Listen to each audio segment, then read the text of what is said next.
Good morning. My name is Brittany Powers. Welcome to the Professional Development on Rebecca Protten, her life and work serving as a model of social responsibility for educators. Today, we will discuss Rebecca Protten's journey to include her influence on educators and reflect on how educators can make the same lasting impact as Rebecca. In this journey, I hope you will find your why, the why you chose to be an educator. Let's get started. Rebecca Protten is a model of social responsibility for educators for a variety of reasons. But it was no easy path. Rebecca had a tough childhood. Born a slave in 1718, she was kidnapped and sold to a planter in the island of St. Thomas. Her new owners had a close relationship to Christianity, causing her to convert to Christianity in her adolescent years. Rebecca enjoyed reading books, to include the Bible. Due to her progress in reading, her owners granted Rebecca freedom and offered her a paid job as a house servant. This helped change her life because of the opportunity it presented to make lasting change. As a missionary, Rebecca partnered with the church in St. Thomas to help teach slaves on a number of plantations. Later, she traveled the world from Europe to Africa, participating in missionary cohorts. She continued her servitude throughout her life, even following the loss of her daughter in 1744. Following her husband's death, Rebecca spent her final years in West Africa as a teacher, continuing to make an impact on others' education. Little is known about her final days and her death in 1780. But what is known is that Rebecca truly made an impact on many slaves and people of African heritage. Over her lifetime, she had transatlantic influence on 3 different continents as she worked to increase literacy among slaves. Her work as a preacher and activist were ambitiously countercultural, challenging the societal and cultural limitations of women of her time.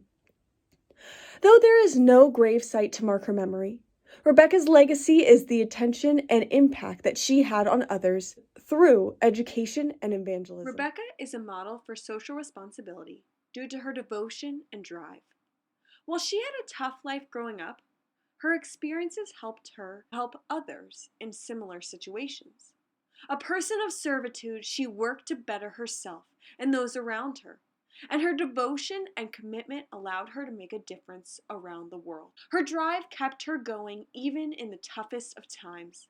And educators today need the same devotion and drive in order to make a difference.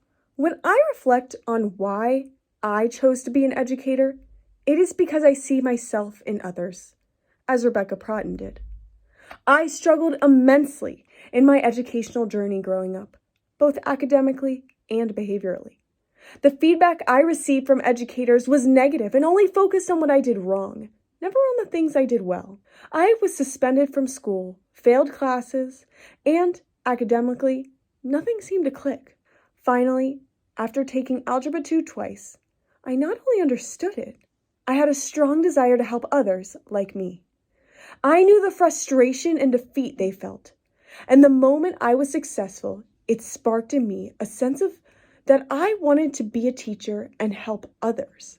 I view education as servant leadership, a style in which educators' goal is to serve. My goal as an educator is to serve the people around me, as Rebecca Protten did.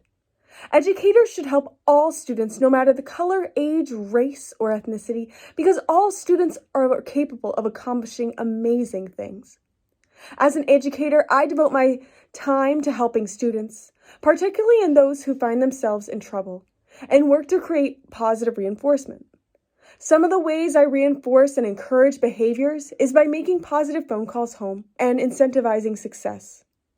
Although there are roadblocks for some students, I work with parents to help them see their child's ability and successes. I became an educator because I have hope for my students' futures and who they will be. Now it's your turn. Why did you become an educator?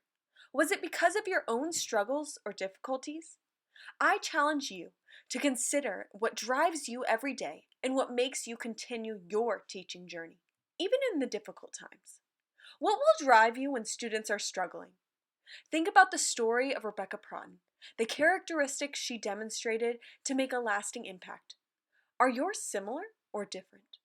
I will keep these questions presented, giving you time with your partner to reflect on them and think about your why. We will come back in 5 minutes and I will ask you to share your why.